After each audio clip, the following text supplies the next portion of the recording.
administration in early 2019, but the one-time Marine Corps general is doing it on his own terms, listing the ways he is incompatible with his commander-in-chief.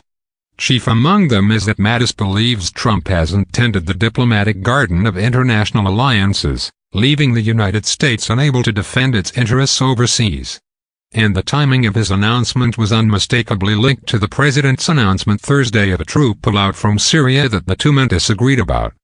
Because you have the right to a Secretary of Defense whose views are better aligned with yours on these and other subjects, Mattis wrote after his litany, I believe it is right for me to step down from my position.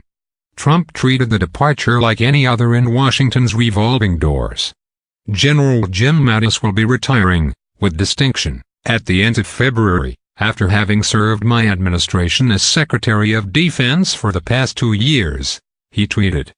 During Jim's tenure, tremendous progress has been made, especially with respect to the purchase of new fighting equipment. General Mattis was a great help to me in getting allies and other countries to pay their share of military obligations.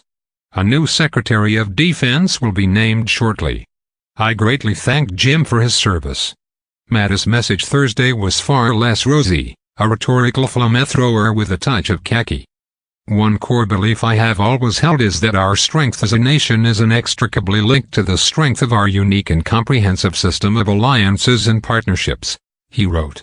While the U.S. remains the indispensable nation in the free world, we cannot protect our interests or serve that role effectively without maintaining strong alliances and showing respect to those allies.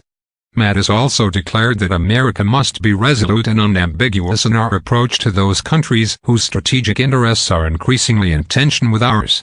In clear references to Russia and China, he wrote about 4 decades of immersion in global affairs, leading him to believe in treating allies with respect and also being clear-eyed about both malign actors and strategic competitors. At the White House, Press Secretary Sarah Huckabee Sanders told a crush of reporters that Mattis made the decision about the timing of his announcement.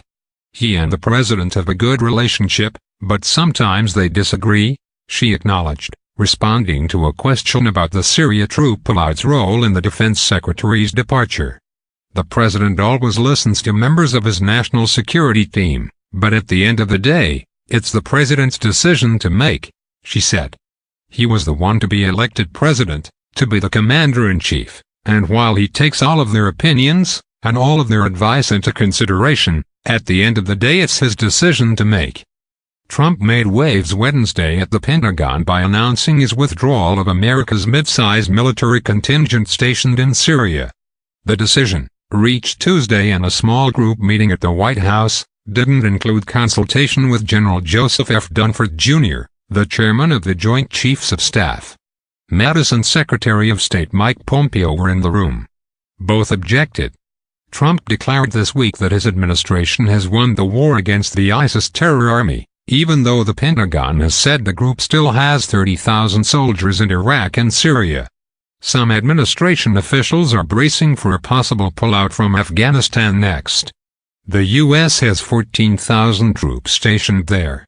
According to CNN, no decision has been made, but officials are worried Trump might act soon to pull out of a conflict he has long claimed America should never have entered.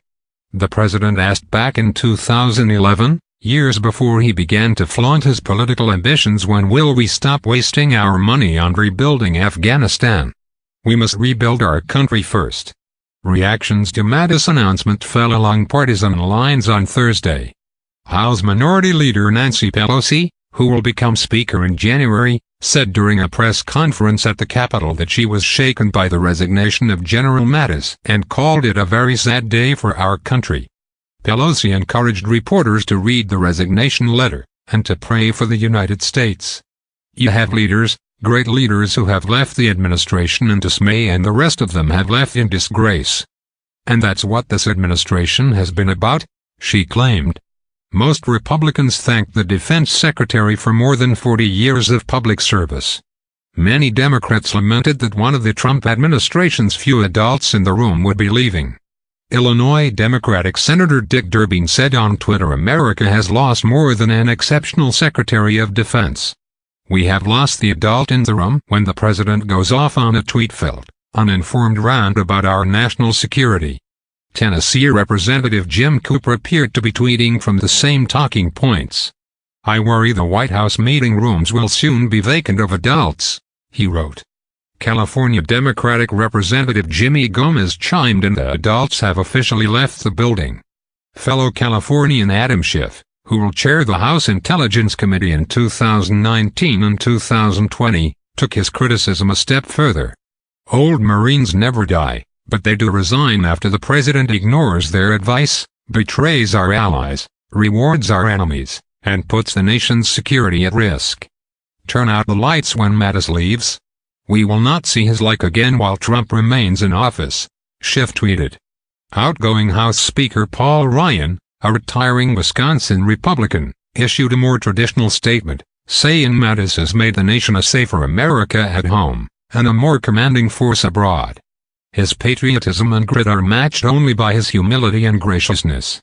On GOP dissenter, Florida Senator Marco Rubio tweeted that Thursday's resignation letter makes it abundantly clear that we are headed towards a series of grave policy errors which will endanger our nation, damage our alliances, empower our adversaries.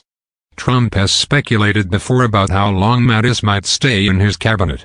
Asked in October during a single 60 Minutes interview whether his Defense Department chief might be on his way out, he responded, "Well, I don't know.